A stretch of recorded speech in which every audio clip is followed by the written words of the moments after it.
അതിനുശേഷം ഞാൻ എഞ്ചിനീയറിങ്ങിന് പോയി. എഞ്ചിനീയറിംഗ് പഠിച്ചത് ഇവിടെ NSS എഞ്ചിനീയറിംഗ് കോളേജ് പാലക്കാട്ടിലാണ്. സിവിൽ എഞ്ചിനീയറിംഗ് ആയിരുന്നു എൻ്റെ സ്ട്രീം, എൻ്റെ ബ്രാഞ്ച് സിവിൽ എഞ്ചിനീയറിംഗ് ആയിരുന്നു. അത് കഴിഞ്ഞിട്ട് എഞ്ചിനീയറിംഗ് കഴിഞ്ഞ് കോഴ്സ് കഴിഞ്ഞിട്ട് ഇവിടുന്ന് 88 എഞ്ചിനീയറിംഗ് പാസ് ഔട്ടാണ്. അത് കഴിഞ്ഞിട്ട് 89 ഞാൻ അഹമ്മദാബാദിൽ പോയി. അവിടെ നിന്ന് പോയ സമയത്ത് അവിടെ ജോലി അന്വേഷിച്ച് പോയതാണ്. അവിടെ ഞാൻ പിന്നെ M.Techൻ്റെ ഗേറ്റ് എക്സാം ഒക്കെ എഴുതിയിട്ടുണ്ടായിരുന്നു മുമ്പിൽ. അപ്പോൾ അവിടെ M.Techന് അഡ്മിഷൻ കിട്ടി. അഹമ്മദാബാദിൽ LD എഞ്ചിനീയറിംഗ് കോളേജിലാണ് പഠിച്ചത് M.Tech. അപ്പോൾ 91 പാസ് ഔട്ടായി അവിടെ നിന്ന്. അത് കഴിഞ്ഞിട്ട് പിന്നെ ഞാൻ ജോലിക്ക് പ്രവേശിച്ചത്. അപ്പോൾ M.Tech പഠിച്ചത് വാട്ടർ റിസോഴ്സ് മാനേജ്മെൻറ്റാണ്, ഫീൽഡ് എൻ്റെ സ്പെഷ്യലൈസേഷൻ വാട്ടർ റിസോഴ്സ് മാനേജ്മെൻ്റ് ആയിരുന്നു. അപ്പോൾ 91 ഞാൻ ഒരു ജോലിക്ക് ജോയിൻ ചെയ്യുന്നത് അവിടെ ആദ്യമായിട്ട്. ഒരു കൺസൾട്ടിങ് കമ്പനിയായിരുന്നു, പ്രൈവറ്റ് കൺസൾട്ടിങ് ഫേമായിരുന്നു. അവിടെ ഈ സർദാർ സരോവർ പ്രോജക്റ്റിൻ്റെ മൈക്രോ പ്ലാനിങ്ങിലായിരുന്നു എൻ്റെ മെയിൻ ടാസ്ക്. അവിടുത്തെ അതിലായിരുന്നു ഞാൻ ഇൻവോൾവ് ആയിരുന്നു ആ പ്രോജക്റ്റിൽ. അവിടെ 1.5 വർഷത്തോളം ജോലി ചെയ്തിട്ടുണ്ടായിരുന്നു. അത് കഴിഞ്ഞിട്ട് നമ്മളെ കരിയറിലൊരു ശരിക്കും ഒരു ടേണിംഗ് പോയിൻ്റ് ആയിട്ട് വരുന്നത് പിന്നെ 92 ഡോക്ടർ വിക്രം സാരാഭായ് എസ്റ്റാബ്ലിഷ് ചെയ്തൊരു നോൺ പ്രോഫിറ്റ് ഓർഗനൈസേഷൻ ഉണ്ടായിരുന്നു, Vikram Sarabhai centre for development interaction. അവർ നാച്ചുറൽ റിസോഴ്സ് മാനേജ്മെൻറ്റിലെ ഫീൽഡിൽ വർക്ക് ചെയ്യുന്ന ഒരു ഓർഗനൈസേഷനായിരുന്നു. അവിടെ വാട്ടർ മാനേജ്മെൻറ്റ് ഇതിൽ സെക്ടറിൽ ഞാനൊരു പ്രോഗ്രാം ഓഫീസറായിട്ട് വർക്ക് ചെയ്യുന്നത് അവിടെ സ്റ്റാർട്ട് ചെയ്യുന്നുണ്ട്. 92 Vikram Sarabhai centre for development അവിടെ ഞാൻ ജോയിൻ ചെയ്യുന്നത്. അവിടെ വാട്ടർ പ്രൊഫഷണലായിട്ട് ഒരു വാട്ടർ പ്രോഗ്രാമിൻ്റെ പ്രോഗ്രാം ഓഫീസറായിട്ട് ഞാൻ അവിടെ ജോയിൻ ചെയ്തതാണ്. അവിടെ 6 വർഷം ഉണ്ടായിരുന്നു അവിടുന്ന്. അപ്പോൾ അവിടെ ഈ വിക്സത്തിലെ ജോലിയിലാണ് എനിക്ക് കൂടുതൽ ഈ അതിൻ്റെ കുറച്ചൊരു കരിയറിലൊരു ഫൗണ്ടേഷൻ പിന്നെ അവിടെ ഉണ്ടാക്കാൻ പറ്റിയ ആ വിക്സത്തിലെ ജോലിയുടെയാണ് 6 വർഷത്തെ അവിടുത്തെ എക്സ്പീരിയൻസ്. ഒരുപാട് ഈ നമ്മുടെ ബേസിക്കലി ഒരു എഞ്ചിനീയറാണ് ഞാൻ. അപ്പോൾ ഈ കുറേ സോഷ്യൽ ആ ഒരു പെർസ്പെക്റ്റീവൊക്കെ നമുക്ക് തന്നത് ഈ ജോലിയിലൂടെയാണ്. ഈ 6 വർഷത്തെ എൻ്റെ അനുഭവം കുറേയൊക്കെ ഈ നമ്മുടെ പീപ്പിൾസ് എന്താ പറയുക ഇൻട്രസ്റ്റ്, അവരുടെ കൺസേൺസ്, അവരുടെ പിന്നെ ഇതൊക്കെ നമുക്ക് കുറേയൊക്കെ മനസ്സിലാക്കാൻ പറ്റിയത് നമ്മുടെ വാട്ടർ മാനേജ്മെൻറ്റിൽ തന്നെ നമ്മൾ അവരുടെ ആ പിന്നെ സോഷ്യൽ ആ ഒരു ഔട്ട്ലുക്ക്, നമ്മുടെ സോഷ്യൽ പെർസ്പെക്റ്റീവ് എങ്ങനെ നമുക്ക് ഇതിനെ ഉപയോഗിക്കാമെന്നുള്ളത്, വാട്ടർ റിസോഴ്സ് മാനേജ്മെൻറ്റ് പ്ലാനിങ്ങിൽ എങ്ങനെ ഉപയോഗിക്കാമെന്നുള്ളത് പഠിച്ചത് കുറേയൊക്കെ ആ വിക്സത്തിൽ 6 വർഷത്തെ അനുഭവം കൊണ്ടാണ് അതിൽ നമ്മൾ പഠിച്ചത്. കുറേയൊക്കെ ഫാമേഴ്സായിട്ട് ഇൻട്രാക്ട് ചെയ്യാനും അവരുടെ പ്രശ്നങ്ങൾ പഠിക്കാനൊക്കെ ഒരുപാട് അനുഭവം പിന്നെ ഓപ്പർച്യൂണിറ്റീസ് ഉണ്ടായത് ഈ വിക്സത്തിലെ ജോലിയോടെയാണ്. അവിടെ മെയിനായിട്ട് നമ്മൾ ഗുജറാത്തിൽ പിന്നെ ഈ ഗ്രൗണ്ട് വാട്ടർ ഡിപ്ലീഷൻ ഒരു വലിയൊരു പ്രോബ്ലം ആയിരുന്നു ആ സമയത്ത്. 90s 80s to 80s അവിടെ പ്രശ്നം തുടങ്ങിയിട്ടുണ്ടായിരുന്നു. അപ്പോൾ നമ്മളൊക്കെ ഇവിടെ ഗ്രൗണ്ട് വാട്ടറിൻ്റെ പ്രോബ്ലംസ് ഇവിടെ കേരളത്തിലൊക്കെ ഇപ്പോൾ ജസ്റ്റ് വന്നുകൊണ്ട് ഈ പ്രോബ്ലംസ് ഇപ്പം നമ്മൾ കാണാൻ തുടങ്ങിയിട്ടുണ്ട്. പക്ഷേ ഗുജറാത്തിൽ 80s തന്നെ ഈ പ്രശ്നങ്ങളൊക്കെ വലിയൊരു പ്രോബ്ലം ആയിരുന്നു അവിടെ ഗ്രൗണ്ട് വാട്ടർ ഡിപ്ലീഷൻ. അവിടെ വെള്ളത്തിൻ്റെ ഈ നില എന്താ പറയുക വാട്ടർ ലെവലൊക്കെ ഒരുപാട് അലാമിങ് ലെവൽ പോകുന്ന സ്ഥിതി ഉണ്ടായിട്ടുണ്ടാവും അടുത്ത ആ സമയത്ത് തന്നെ.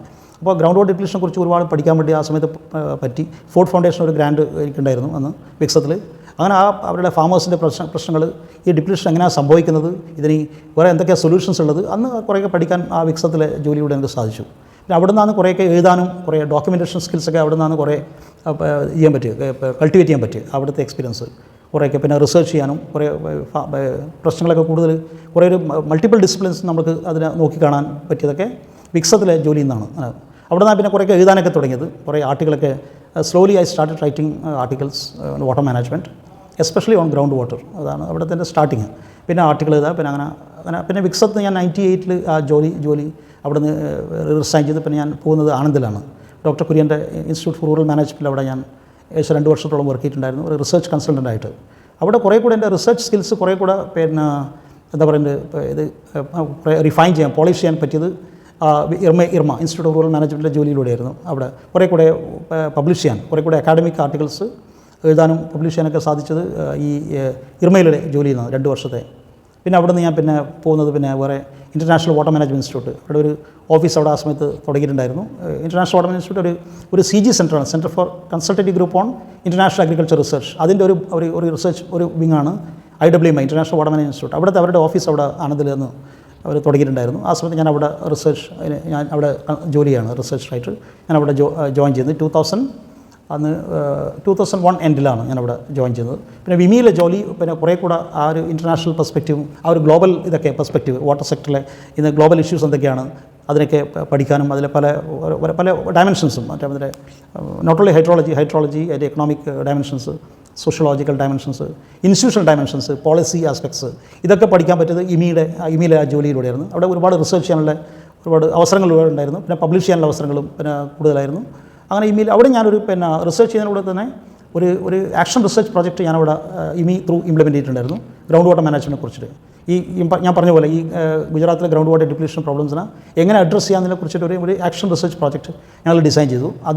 അത് സപ്പോർട്ട് ചെയ്ത് ടാറ്റ ട്രസ്റ്റ് സർ രത്തൻ ടാറ്റ ട്രസ്റ്റാണ് ആ പ്രോജക്റ്റ് ഫണ്ട് ചെയ്തത്. അപ്പോൾ ആ പ്രോജക്റ്റിൻ്റെ ഡയറക്ടർ ഞാനായിരുന്നു. അപ്പോൾ ഇമിയിലെ റിസർച്ചും ഈ ആക്ഷൻ റിസർച്ചും ഞാൻ രണ്ടും ഒരേ സമയം കൊണ്ടുപോയി ഇതിലാണ്. അപ്പോൾ അതൊരു വലിയൊരു എൻറിച്ചിങ് എക്സ്പീരിയൻസ് ആയിരുന്നു. ഒന്ന് ഓൺ വൺ ഹാൻഡ് നിങ്ങൾ directly working with the farmers to gain insights, practical insights into problems and what can be done.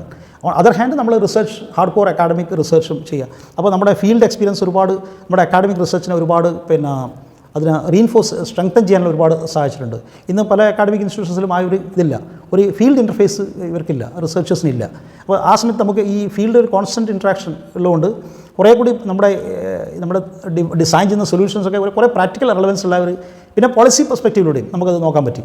ഇത് ഗവൺമെൻറ് എങ്ങനെ ഇത് കമ്മ്യൂണിക്കേറ്റ് ചെയ്യാന്നില്ല, നമ്മൾ ഡിവൈസ് ചെയ്യുന്ന സൊല്യൂഷൻസ്, വാട്ടർ പ്രോബ്ലംസിലെ സൊല്യൂഷൻസ് ഗവൺമെൻറ് എങ്ങനെ നമ്മൾ കമ്മ്യൂണിക്കേറ്റ് ചെയ്യാം ഇതിനെക്കുറിച്ചും കൂടെ കൂടുതൽ നമുക്ക് ഒരു അവബോധം ഉണ്ടായത് ഈ പ്രോജക്റ്റിലൂടെയാണ്. ഗുജറാത്തിലെ ഈ ഗ്രൗണ്ട് വാട്ടർ മാനേജ്മെൻറ്റ് പ്രോജക്റ്റ് അതൊരു 6 വർഷം, ഞാൻ 7 വർഷത്തോളം ഇമിയിൽ വർക്ക് ചെയ്തു. IWMIൽ 7 വർഷം, 2008 വരെ ഞാൻ അവിടെ വർക്ക് ചെയ്തു. 2008 ഐ ലെഫ്റ്റ് ഇമി. അതിൻ്റെ സ്വന്തമായിട്ടൊരു റിസർച്ച് ഓർഗനൈസേഷൻ സെറ്റപ്പ് ചെയ്തത്, അതൊരു institute four resource analysis and policy, അതതിൻ്റെ പേര് IRAP. അപ്പോൾ 2008 ഇത് എസ്റ്റാബ്ലിഷ് ചെയ്യുന്നത് as A non profit research organisation. അതങ്ങനെ അതിനെ രജിസ്റ്റർ ചെയ്തിരിക്കുന്നത് സൊസൈറ്റി ആയിട്ട്, നമ്മുടെ സൊസൈറ്റി ആൻഡ് പബ്ലിക് ട്രസ്റ്റ്, അങ്ങനെ ബോത്ത് ഇത് രണ്ടും ആയിട്ടുള്ള ഇത് സർട്ടിഫിക്കേഷൻ ഉണ്ട് അതിൻ്റെ. അപ്പോൾ ഈ IRAP എസ്റ്റാബ്ലിഷ് ചെയ്യാൻ കാരണം തന്നെ ഈ വളർന്നു വരുന്ന ഈ റിസർച്ചേഴ്സിന്, യങ് സ്കോളേഴ്സിന് കൂടുതൽ എക്സ്പോഷർ ഉണ്ടാക്കി കൊടുക്കുക, അവരുടെ കപ്പാസിറ്റി ബിൽഡിങ്. അപ്പോൾ അവർക്കും കൂടെ കുറേ ഇപ്പോൾ റിസർച്ച് ഓപ്പർച്യൂണിറ്റീസ് വളരെ കുറവാണ് നമുക്ക്. പിന്നെ പല ആൾക്കാരും ഈ വലിയ വലിയ അക്കാഡമിക് ഇൻസ്റ്റിറ്റ്യൂഷനിലൊക്കെ റിസർച്ച് അസോസിയേറ്റഡ് റിസർച്ച് അസിസ്റ്റൻ്റായിട്ടൊക്കെ വർക്ക് ചെയ്യുന്നത്. അവർക്ക് ആ ഒരു ഫ്രീഡം ഓഫ് ഓപ്പറേഷൻ വളരെ വളരെ കുറവാണ്. ഇത് സീനിയർ അക്കാഡമിഷ്യൻസിൻ്റെ അവരെ അസിസ്റ്റ് ചെയ്യാനതിലും അപ്പുറം അവർക്ക് കൂടുതൽ ഓപ്പർച്യൂണിറ്റീസ് ഒന്നും കിട്ടുന്നില്ല. അതേസമയത്ത് യങ് സ്കോളേഴ്സിന് കുറേ കൂടെ ഫ്രീഡം ആവശ്യമാണ്. എനിക്ക് എൻ്റെ അനുഭവത്തിൽ എനിക്ക് മനസ്സിലായത് കുറേ കൂടെ ഫ്രീഡം ഉണ്ടെങ്കിൽ അവർക്ക് ഒരുപാട് കാര്യങ്ങൾ ചെയ്യാൻ പറ്റും. റിസർച്ചിൽ ഫ്രീഡം ഈസ് വെരി ഇമ്പോർട്ടൻറ്റ്. അതില്ലെങ്കിൽ പിന്നെ നമ്മൾ you are just subservient to somebody. അത് നമ്മൾ അവരെ ചാലഞ്ച് ചെയ്യാനോ നമുക്ക് ഇല്ല, ആ സ്വാതന്ത്ര്യം ഉണ്ടാവില്ല. അപ്പോൾ കുറേ കൂടെ ഒരു ഇങ്ങനത്തെ റിസർച്ച് ഓർഗനൈസേഷൻ ഉണ്ടാക്കി കഴിഞ്ഞാൽ അവർക്ക് കുറേ കൂടെ ഓപ്പർച്യൂണിറ്റീസ് കൊടുക്കാനുള്ളൊരു ഉദ്ദേശം കൂടെ ഇതിൻ്റെ എസ്റ്റാബ്ലിഷ്മെൻറ്റിൽ ഉണ്ട്. അപ്പോൾ ഇപ്പോൾ ഏകദേശം നമ്മളിപ്പോൾ 17 വർഷം ഈ ഇൻസ്റ്റിറ്റ്യൂഷൻ നമ്മൾ സെറ്റപ്പ് ചെയ്തിട്ട് ഇപ്പോൾ ഒരു പോളിസി തിങ്ക് ടാങ്ക്, വാട്ടർ സെക്ടറിലൊരു പോളിസി തിങ്ക് ടാങ്ക് വേണമെന്ന് നമുക്ക് പറയാം. ഇതിന് ഒരുപാട് ബുക്കുകളൊക്കെ നമ്മൾ ഈ 17 വർഷത്തിനിടയിൽ ഏകദേശം 19ഓളം ബുക്കുകൾ ഈ 17 വർഷത്തിനുള്ളിൽ പബ്ലിഷ് ചെയ്തു. കുറേ അക്കാഡമിക് ജേർണലുകൾ, ടോപ്പ് ക്ലാസ് ഇൻ്റർനാഷണൽ അക്കാഡമിക് ജേർണലുകളൊക്കെ ഒരുപാട് ആർട്ടിക്കൽ നമ്മൾ പബ്ലിഷ് ചെയ്യാൻ പറ്റി. ഞാനും എൻ്റെ നമ്മുടെ സ്കോളേഴ്സും എല്ലാം കൂടി ഇത്രയും ചെയ്യാൻ പറ്റി.